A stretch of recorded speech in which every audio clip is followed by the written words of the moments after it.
സങ്കടവും നമ്മൾ ഒരു കരച്ചിലും കഴിക്കുന്ന സമയത്ത് ഇവിടെ ഒന്നുകൂടി ഉണ്ടാകുക വയലന്റ് ആകുക കുട്ടീനെ അവൻ നോക്കുന്നില്ല. ഇത് ഓരറിയുന്നുണ്ടോ? ഓരിപ്പോ പറയുന്നത് എന്താ ഒന്ന് പോയി അതില്ല പ്രശ്നമല്ല അങ്ങ് മയങ്ങിപ്പോ അല്ലെ മാഞ്ഞു പോകുന്നു.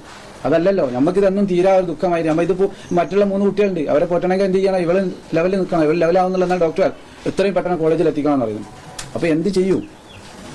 ഇനി ഇത് തുടരാതിരിക്കാൻ വേണ്ടിയിട്ടാണ് നമ്മൾ ഇത്രയും കാര്യങ്ങൾ ഇവിടെ പറയുന്നത്. ഒരാൾക്കും ഇത് വരാൻ പാടില്ല. ഇത് വേദന അനുഭവിച്ച ഒരാൾക്ക് മാത്രമേ ഇത് പറയാൻ കഴിയൂ. അതുകൊണ്ട് ഇതിന് എന്തായി കഴിഞ്ഞാൽ ഒരു തുടർ നടപടി എന്നുള്ള കണ്ടീഷനിൽ മുതിർന്ന ആളുകളുണ്ട്, അവരെ നിയമത്തിന്റെ മുന്നിൽ എന്നാലേ ഇത് എന്ത് ചെയ്യും നമ്മൾ തടയാൻ കഴിയും.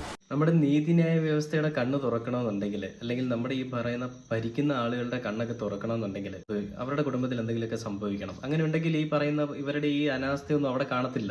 അത് തൂക്കിക്കൊല്ലാൻ കുറ്റമല്ലെങ്കിലും നമ്മുടെ ഈ പറയുന്ന നീതിന്യായ വ്യവസ്ഥ നോക്കിയിരിക്കും, അല്ലെങ്കിൽ നമ്മുടെ ഈ പറയുന്ന പിണറായി വിജയൻ നോക്കിയിരിക്കും, അല്ലെങ്കിൽ നമ്മുടെ ഈ പറയുന്ന മറ്റുള്ള പാർട്ടിയിലുള്ള ആളുകൾ നോക്കിയിരിക്കും. ഇല്ല, ഇതൊന്നും തന്റെ കുടുംബത്തിലല്ലല്ലോ സംഭവിച്ചിരിക്കുന്നത്. അതുകൊണ്ട് പിന്നെ മറ്റുള്ളവരുടെ കുടുംബത്തിലായതുകൊണ്ട് അത് സപ്പോർട്ട് ചെയ്യണം. കാരണം ഇത് ഇവരുടെ ആളുകളാണല്ലോ ഇതൊക്കെ ചെയ്യുന്നത്. ഈ പറയുന്ന